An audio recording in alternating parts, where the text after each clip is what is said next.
नमस्कार दोस्तों, स्वागत है आपका स्टडी सर्च पॉइंट के यूट्यूब चैनल पर। आशा करता हूं आप सभी साथी कुशल से होंगे। मेरा नाम है प्रदीप। भारतीय राज्य व्यवस्था इंडियन पॉलिटी के आज के अपने इस वीडियो के अंक में हम संविधान के भाग 1 पर चर्चा करेंगे, जिसके तहत हम संघ और राज्य क्षेत्रों से संबंधित जो प्रावधान यहाँ पर किए गए हैं उन चीज़ों पर चर्चा करेंगे। उम्मीद है ये वीडियो का अंक आपको पसंद आएगा। वीडियो पसंद आता है तो लाइक करें, शेयर करें। हमारे चैनल पर पहली बार आएँ तो चैनल को सब्सक्राइब करके बेल आइकन अवश्य प्रेस करें, ताकि हमारे चैनल पर अपलोड किए जाने वाले वीडियो का नोटिफिकेशन आपको मिलता रहे। तो शुरुआत करते हैं आज के अपने इस वीडियो के अंक की। संविधान के भाग 1 पर हम चर्चा कर रहे हैं। भाग 1 में संघ और राज्य क्षेत्र से संबंधित प्रावधान किए गए हैं। संघ और राज्य क्षेत्र से संबंधित जो प्रावधान है वह कनाडा देश के संविधान से लिए गए हैं। दो चीज़ें यहाँ पर महत्वपूर्ण हैं। भाग 1 के अंतर्गत संघ और राज्य क्षेत्र से संबंधित प्रावधान है और इस प्रावधान को कनाडा देश के संविधान से ग्रहण किया गया है। अनुच्छेद 1 से लेकर 4 को भाग 1 के अंतर्गत शामिल किया जाता है, यानी कि अनुच्छेद 1 से लेकर 4 तक के जो अनुच्छेद हैं वो संविधान के भाग 1 के हिस्से हैं। भारत को राज्यों का संघ यहाँ पर बताया गया है। वर्तमान में भारत में 28 राज्य हैं और 8 केंद्र शासित प्रदेश हैं। इससे पहले हमारे पास 29 राज्य थे और 7 केंद्र शासित प्रदेश थे। भारत की राजधानी आप सभी जानते हैं नई दिल्ली है। नई दिल्ली को लेकर के एक महत्वपूर्ण बात यह है कि 69वां संविधान संशोधन जो 1991 में किया गया था, इस दौरान नरसिम्हा राव जी की सरकार थी और दिल्ली के क्षेत्रों को यहाँ पर राष्ट्रीय राजधानी क्षेत्र के रूप में घोषित किया गया 69वें संविधान संशोधन 1991 में। तो दिल्ली को राष्ट्रीय राजधानी क्षेत्र का दर्जा कब दिया गया है? तो 1991 में दिया गया है। कौन से संविधान संशोधन के द्वारा दिया गया है? 69वें संविधान संशोधन के द्वारा दिया गया है। ठीक है, जैसा कि हमने आपको बताया इससे पहले यहाँ पर 29 राज्य थे, तो 29वां राज्य कौन बनता है? तो 29वां राज्य बनता है तेलंगाना, जो कि आंध्र प्रदेश से अलग होता है। ये 2 जून 2014 को एक स्वतंत्र राज्य के रूप में अस्तित्व में आता है, जबकि 31 अक्टूबर 2019 को जम्मू कश्मीर राज्य से अनुच्छेद 370 के ए वाले क्लॉज को छोड़ करके सारे के सारे जो अनुच्छेद 370 के प्रावधान थे उनको समाप्त करके जम्मू कश्मीर राज्य को 2 केंद्र शासित प्रदेशों के रूप में गठित किया गया, जिसमें एक केंद्र शासित प्रदेश लद्दाख बनाया गया, दूसरा केंद्र शासित प्रदेश जम्मू और कश्मीर को बनाया गया। तो ये घटना घटी है 31 अक्टूबर 2019 को। जम्मू कश्मीर से 2 केंद्र शासित प्रदेशों को बनाया गया है, लद्दाख और जम्मू कश्मीर। उसके बाद यहाँ पर जो 8 केंद्र शासित प्रदेश थे, इससे पहले 7 केंद्र शासित प्रदेश थे, उनकी संख्या बढ़ करके हो गई है 9, क्योंकि यहाँ पर जम्मू कश्मीर से 2 केंद्र शासित प्रदेश गठित किए जाते हैं, तो 7 से संख्या हो जाती है 9। और अब ये 8 केंद्र शासित प्रदेश कैसे होते हैं? तो 26 जनवरी 2020 को सरकार के द्वारा एक फैसला यहाँ पर लिया गया। अरब सागर यानी कि खंबात की खाड़ी में गुजरात के क्षेत्र में स्थित दमन द्वीप और महाराष्ट्र के क्षेत्र में स्थित दादर नगर हवेली को एक केंद्र शासित प्रदेश के रूप में गठित किया गया है। ठीक है, तो 26 जनवरी 2020 को दादर नगर हवेली जो पहले अलग से एक केंद्र शासित प्रदेश था और दमन द्वीप जो इससे पहले अलग केंद्र शासित प्रदेश था, इन दोनों केंद्र शासित प्रदेशों को एक करके एक नया केंद्र शासित प्रदेश बनाया गया है। ठीक है, ये कहाँ पर स्थित है? गुजरात और महाराष्ट्र में स्थित है, खंबात की खाड़ी यानी कि अरब सागर में ये स्थित है। ठीक है, अब बढ़ते हैं आगे, बात करते हैं अनुच्छेद 1 को लेकर के। अनुच्छेद 1 में कहा गया है कि जो भारत होगा वो राज्यों का संघ होगा। ठीक है, भारत क्या होगा? राज्यों का संघ होगा। और यहाँ पर एक महत्वपूर्ण बात यह है कि जो हमारे देश का नाम है वह संविधान में किस रूप में वर्णित किया गया है? तो यहाँ पर भारत का नाम हमारे संविधान में इंडिया अर्थात भारत अर्थात इंडिया के नाम से इसको वर्णित किया गया है। इसमें कहा गया है इंडिया, जो कि भारत के नाम से वर्णन मिलता है हमारे संविधान में, हमारे देश का नाम। ठीक है, देखिए जब संविधान का निर्माण हो रहा था उस दौरान जो संविधान सभा के सदस्य थे उनको देश के नाम को लेकर के कोई एक स्पष्ट मत नहीं था, यानी कि उनमें मतभेद यहाँ पर पाया गया। कुछ सदस्य यहाँ पर सलाह देते हैं कि जो देश का नाम है वो परंपरागत नाम भारत होना चाहिए, और कुछ लोग कहते थे कि आधुनिक नाम होना चाहिए, हमारे देश का नाम इंडिया होना चाहिए। तो कुछ लोग इंडिया के पक्ष में थे, कुछ लोग भारत नाम के पक्ष में थे। तो इसीलिए संविधान सभा ने निर्णय लिया कि भारत का जो नाम है संविधान में वह इंडिया, जो कि भारत नाम से वर्णन किया गया है। ठीक है। संयुक्त राष्ट्र संघ में भारत का जो पंजीकरण किया गया है वो इंडिया नाम से किया गया है। ठीक है। यूनाइटेड नेशन में भारत का पंजीकरण किस नाम से हुआ है? इंडिया नाम से हुआ है। ठीक है। भारत के संविधान में संघ शब्द के लिए फेडरेशन शब्द का प्रयोग नहीं किया गया, यहाँ पर यूनियन शब्द का प्रयोग किया गया है। ठीक है। संघ के लिए भारत के संविधान में किस शब्द का प्रयोग किया गया? यूनियन शब्द का प्रयोग किया गया। यहाँ पर आप स्क्रीन में देख सकते हैं, India that is Bharat shall be a union of states यहाँ पर कहा गया है, यानी कि जो भारत होगा वह राज्यों का संघ होगा। ठीक है। अनुच्छेद 1 में 3 तरह के प्रावधान हमें देखने को मिलते हैं। जो पहला प्रावधान है वो राज्यों के राज्य क्षेत्र, वर्तमान में 28 राज्य हैं, इन 28 राज्यों के राज्य क्षेत्र आते हैं। दूसरा, संघ राज्य के राज्य क्षेत्र आते हैं। संघों यानी कि जिनमें केंद्र सरकार का प्रशासन पद्धति यहाँ पर रहती है, तो 8 वर्तमान में केंद्र शासित प्रदेश हैं, तो संघ राज्य क्षेत्र आते हैं। तीसरा जो है वो राज्य द्वारा या सरकारों द्वारा अर्जित किए जाने वाले क्षेत्र हैं, यानी कि ऐसे क्षेत्र जो किसी भी समय भारत सरकार द्वारा अधिकृत किए जा सकते हैं, यानी कि एडमिनिस्ट्रेशन प्रशासनिक तौर पर भारत के क्षेत्र वो बन सकते हैं, वह तीसरे संदर्भ में आते हैं। ठीक है। तो 3 तरह के प्रावधान हैं, राज्यों से संबंधित, संघ यानी केंद्र से संबंधित, और सरकार द्वारा अर्जित किए जाने वाले राज्यों से संबंधित 3 तरह के प्रावधान हैं भाग 1 में। ठीक है। और यहीं पर इंडिया अर्थात भारत यानी कि इंडिया जो कि भारत नाम से वर्णन किया गया है, और कहा गया है कि भारत जो होगा वो राज्यों का संघ होगा। देखिए, भारत के जो राज्यों का संघ यहाँ पर कहा गया है वो अमेरिकी संघ से अलग है।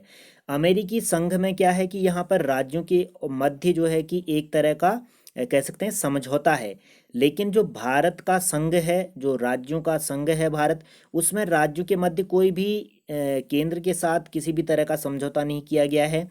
यहाँ पर प्रशासनिक सुविधाओं के तौर पर हमारे राज्यों को बांटा गया है, यानी कि हर एक क्षेत्र का अलग भौगोलिक स्वरूप है, और उस भौगोलिक स्वरूप को देखते हुए प्रत्येक राज्य में प्रशासनिक सुविधाओं को बनाए रखने के लिए, प्रशासनिक कार्यों को बेहतर तरीके से करने के लिए, क्रियान्वित करने के लिए इन राज्यों का निर्माण यहाँ पर किया गया है, किसी समझौते की तरह नहीं किया गया। जिस तरह से अमेरिका में हम देखते हैं कि कनाडा, ग्रीनलैंड वगैरह ये वाले जो क्षेत्र हैं वो अमेरिकी संघ के अंतर्गत आते हैं, तो वो एक अलग यहाँ पर स्थित है, एक समझौते के तहत है।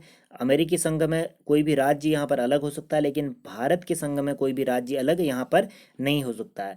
इसके अलावा यहाँ पर हम देखते हैं कि विशेष प्रावधान भी किया गया है। संविधान के भाग 21 के अंतर्गत हम जो राज्यों के लिए विशेष प्रावधान किए गए हैं कुछ राज्यों के लिए, उस पर हम चर्चा करेंगे आने वाले वीडियो के अंकों में। ठीक है। इतना आपको स्पष्ट रखना है।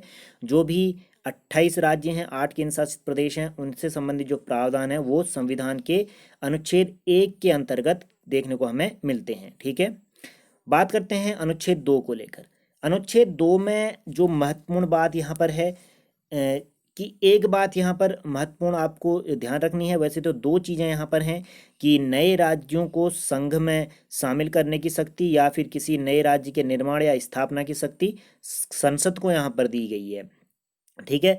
लेकिन मुख्य तौर से आपको सामान्य सी भाषा में, एक आसान सी भाषा में ये चीज़ यहाँ पर ध्यान देनी है। अनुच्छेद 2 के अंतर्गत उन राज्यों को यहाँ पर शामिल किया जाता है या उन क्षेत्रों को शामिल किया जाता है जो कि यहाँ पर भारतीय संघ के हिस्से नहीं है, यानी कि जो भारत के क्षेत्र नहीं है प्रशासनिक तौर पर। ठीक है।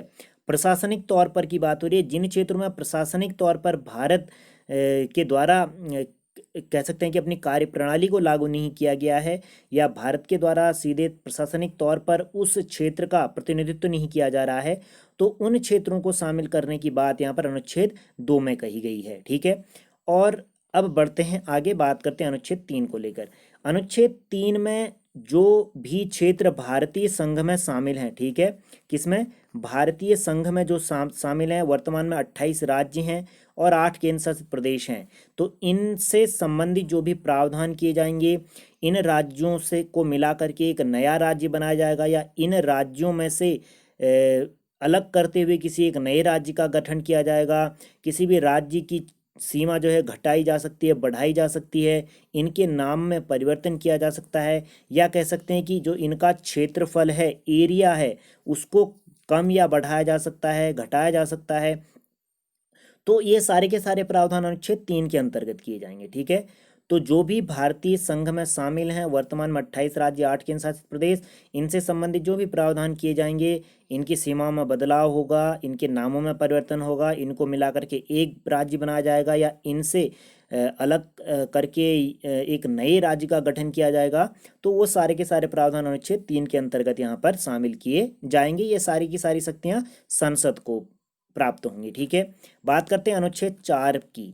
अनुच्छेद 4 में जो बातें यहाँ पर हैं, यहाँ पर जो संविधान संशोधन से संबंधित बातें कही गई हैं कि जो भी अनुच्छेद 2 है और अनुच्छेद 3 है, इसके अंतर्गत जो भी शक्तियाँ संसद को दी गई हैं, उसके तहत सरकार इन राज्यों के गठन, निर्माण को लेकर के, इनकी सीमाओं में परिवर्तन को लेकर के, या इनके नामों में परिवर्तन को लेकर के किसी भी तरह का संशोधन यहाँ पर आवश्यकता नहीं होगी, जो कि अनुच्छेद 368 में संविधान संशोधन की प्रक्रिया बताई गई है। तो उसके आधार पर इसमें संविधान संशोधन नहीं किया जाएगा, केवल एक सर्वसामान्य से बहुमत के द्वारा पारित एक विधेयक कह सकते हैं, या एक सामान्य से कानून के द्वारा ही इन चीज़ों को यहाँ पर क्रियान्वित किया जाएगा। ठीक है, तो अनुच्छेद 4 में कहा गया है कि जो भी अनुच्छेद 2 और 3 के अंतर्गत जो भी यहाँ पर शक्तियाँ संसद को दी गई हैं, उसके संदर्भ में जो संशोधन किया जाएगा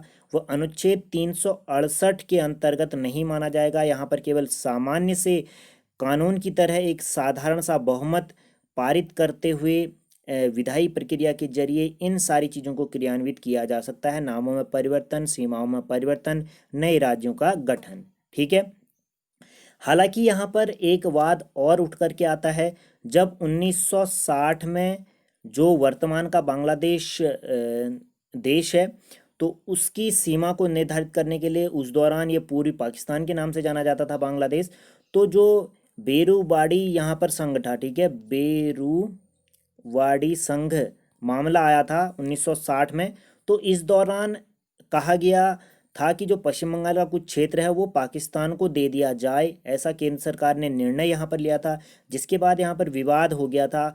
और जिस कारण देखते हैं कि तत्कालीन राष्ट्रपति राजेंद्र प्रसाद जी थे, तो उन्होंने स्वयं संदर्भ लेते हुए उच्चतम न्यायालय सुप्रीम कोर्ट में ये कहा कि संसद को क्या ऐसी शक्ति है कि वह राज्यों की सीमाओं को समाप्त कर सकती है, जो कि अनुच्छेद 3 के अंतर्गत आती है, और अन्य देश को दे सकती है भारतीय सीमा।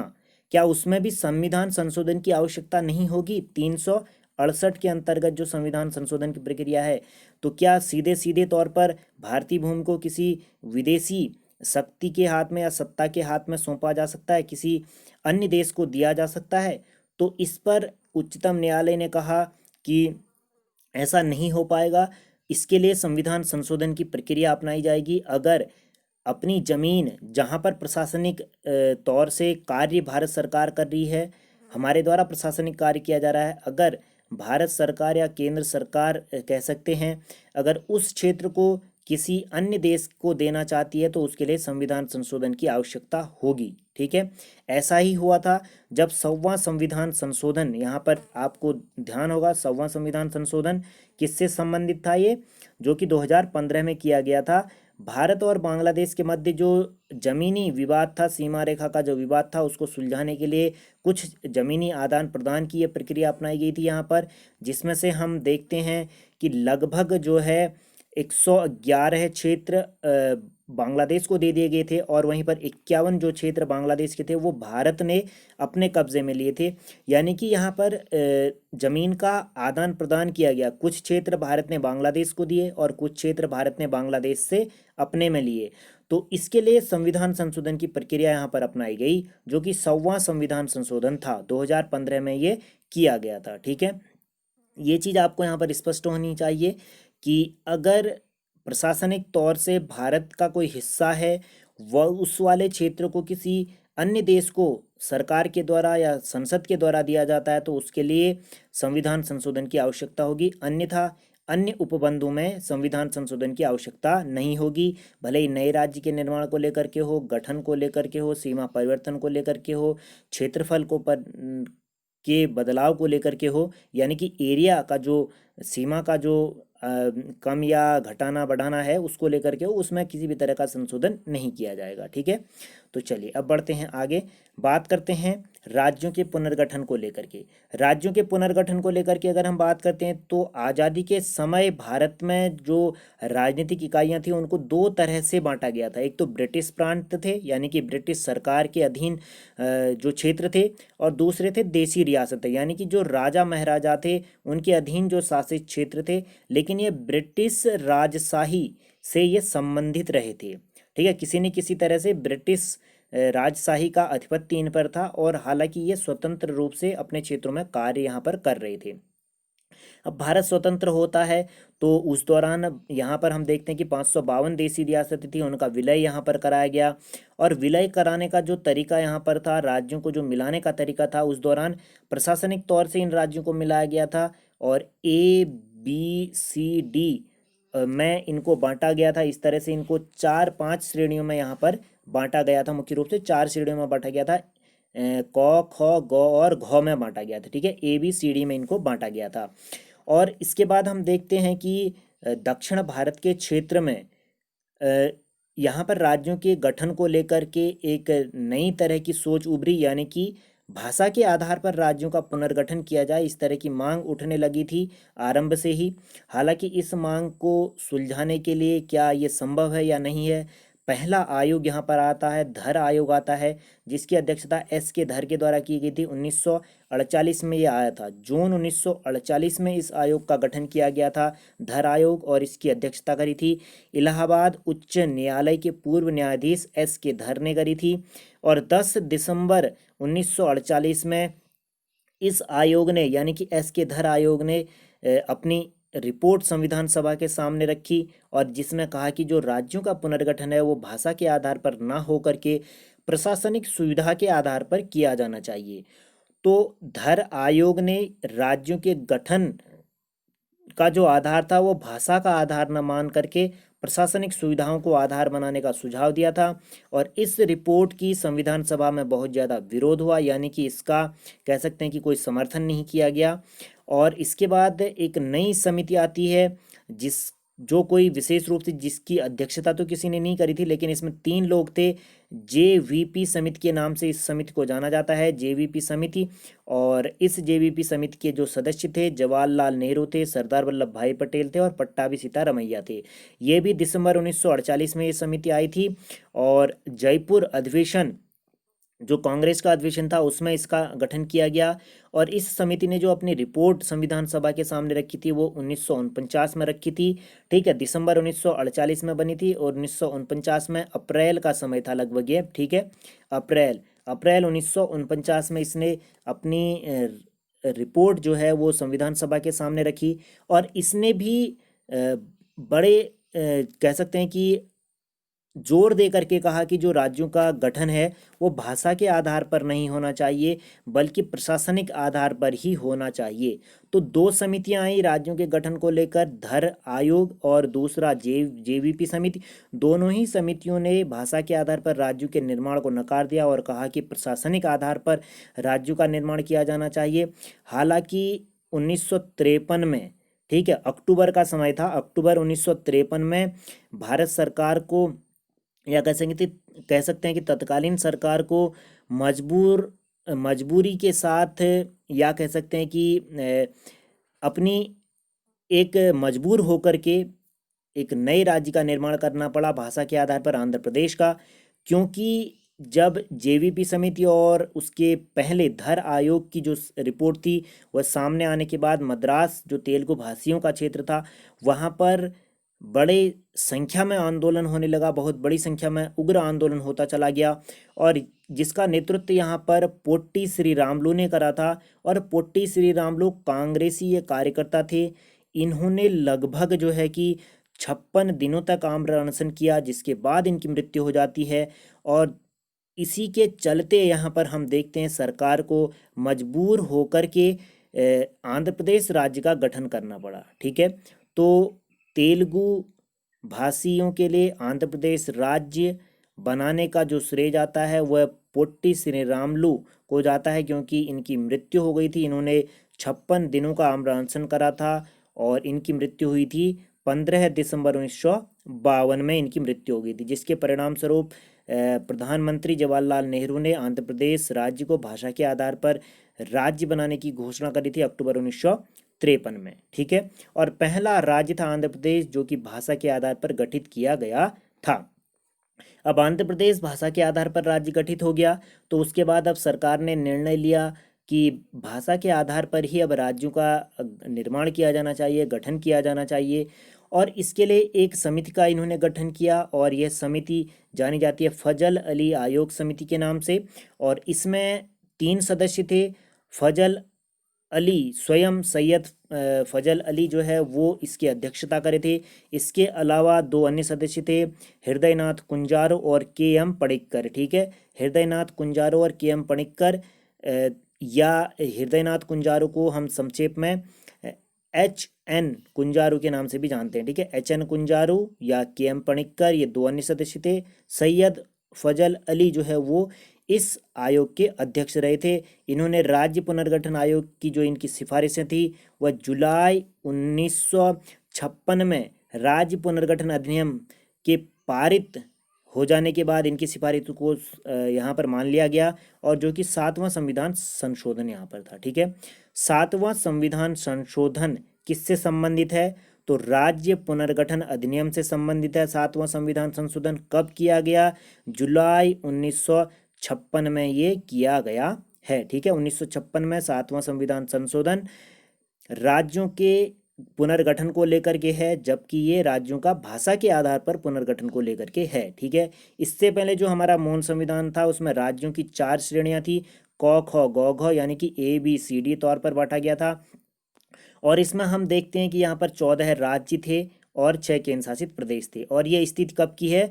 यह है जब भाषा के आधार पर राज्यों के पुनर्गठन की जब मांग स्वीकार कर ली गई थी, या 7वां संविधान संशोधन जब हो गया था, तो उसके बाद जो स्थिति आती है 14 राज्य और 6 केंद्र शासित प्रदेश, ये 1956 की बात होती है। ठीक है, 1956 में। और 1956 से पहले 1950 में, 1950 के समय कैसा था? 1950 में जो ये समय था ये 4 श्रेणियों वाला था, क ख ग घ में। इस पर हम अगले वीडियो पर हम चर्चा करेंगे, जिसमें हम बताएंगे कि क वाले जो राज्य थे वो किस तरीके से, ख वाले में कौन से शामिल थे, ग में, घ में, इस तरह पर इन पर हम पूरी तरह से चर्चा करेंगे। ठीक है, देशी रियासतों का विलय किस तरह से होता है, इन पर हम अगले वीडियो पर हम चर्चा करेंगे। तो उम्मीद है ये सारी की सारी चीज़ें आपको पसंद आई होंगी, समझ में आई होंगी। हमने कोशिश करी यहाँ पर जितनी भी महत्वपूर्ण चीज़ें हो सकती हैं इस वीडियो के अंक में शामिल करने की। तो मिलते हैं अपने अगले वीडियो के अंक में। वीडियो पसंद आया है तो लाइक करें, शेयर करें, अपने साथियों से भी साझा करें। हमारे चैनल पर पहली बार आएँ तो चैनल को सब्सक्राइब करके बेल आइकन अवश्य प्रेस करें। अपने कीमती सुझावों को हम तक अवश्य साझा करें, ताकि आने वाले वीडियो के अंकों में हम सुधार करते हुए आप सभी साथियों तक बेहतर से बेहतर वीडियो पहुँचा सकें। तो मिलते हैं अपने अगले वीडियो के अंक में। तब तक के लिए सुरक्षित रहें, हंसते रहें, मुस्कुराते रहें, सकारात्मक सोच के साथ आगे बढ़ते रहें। जय हिंद, जय भारत।